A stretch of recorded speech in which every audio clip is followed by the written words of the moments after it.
Hey guys, so exciting afternoon. I'm on the way to meet some of my friends who have kindly volunteered to be my portrait subjects. Now this is the second time I've done this. I have kind of missed a video because I decided to start the YouTube thing after I'd done the first one, but I will do a video about that at some point and show you all the photos I got from that. But for now, off we go to central London.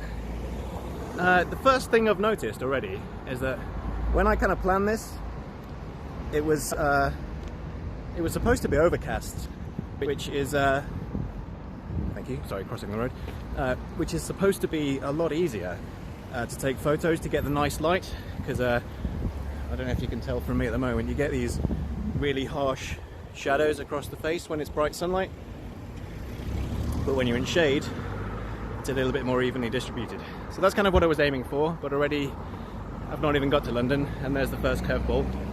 So I've kind of got to think on the fly a little bit about how to get the most out of this. Here we go.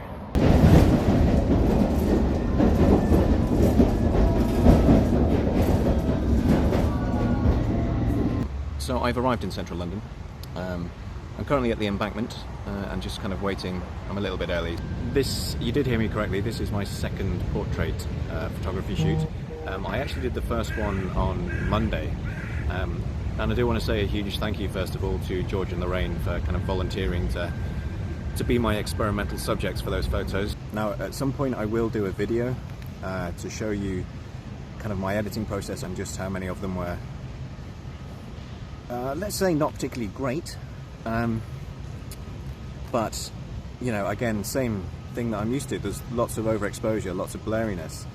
I don't know, to me that seems like quite a high percentage of failed photos. And I guess what I did for the first time is that I was focusing on aperture priority mode.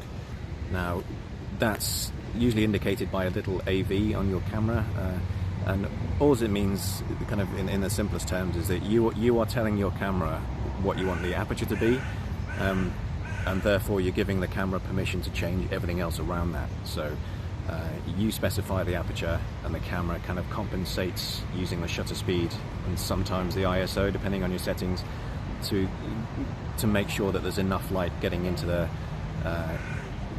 sensor for, you know, a nice equal photo. I kind of went into Monday's shoot, first shoot, with sort of an idea of what I was trying to do, but hadn't really thought it through as well as I feel like I should have. So today I've kind of pre-visualized, which sounds a bit bizarre, but I've got in my head some ideas of photos that I'd really like to try and find. We'll see how well that goes. At the moment the sun has gone in, which is fantastic news. It just means I can play with the shade, but if it does happen to come out, luckily I brought my diffuser and a few reflectors with me, so it's another opportunity that's presented itself maybe to try, you know, using the sun as a backlight to maybe seek out more contrasting shadows in the background while trying to keep the light looking nice on the subject of the photo. They've just arrived. Let's take some photos.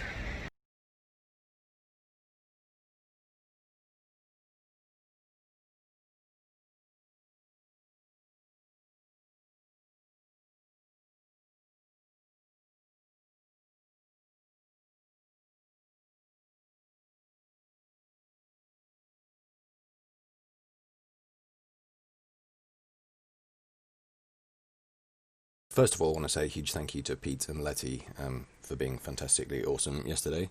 Basically wandering around London taking a load of photos. 590 photos to be precise, which is it's amazing how that creeps up on you. Obviously, I'm not expecting you guys to sit through watching me edit 590 photos. That would be horrific for you. What I'm going to do, I'm just going to obviously open Lightroom, which we've got down here, import all the photos, and the first thing I'm going to do is just delete, you know, ones where the subject's got their eyes closed, you know, the kind of the usual ones that aren't worth editing. I'm not going to go into too much detail about how to use Lightroom. There are literally hundreds of really good videos on YouTube, tutorials, if anyone does have Lightroom or wants to use it. I tend to shoot in RAW and JPEG, and just so I can get the practice in what I'm going to do is just import the raw photos.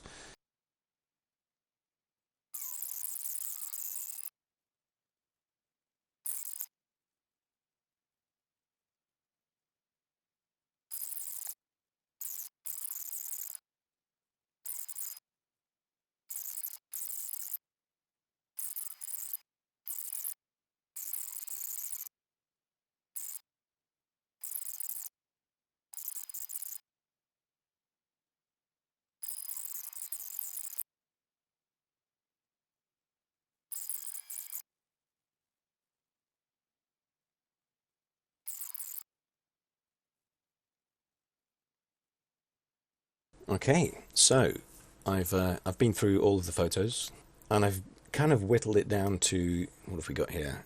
106 photos that, you know, on cursory glance, I think maybe have a little bit of potential to be a good photo.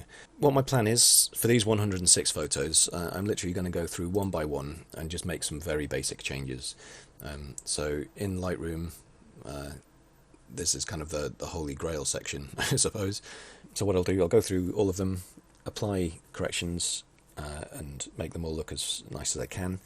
And at the end of that, what I'm probably going to do is pick out maybe 10 or 20 of my favourite photos, and then they're the ones that I'm really going to focus on, and we can get into some of these other tools.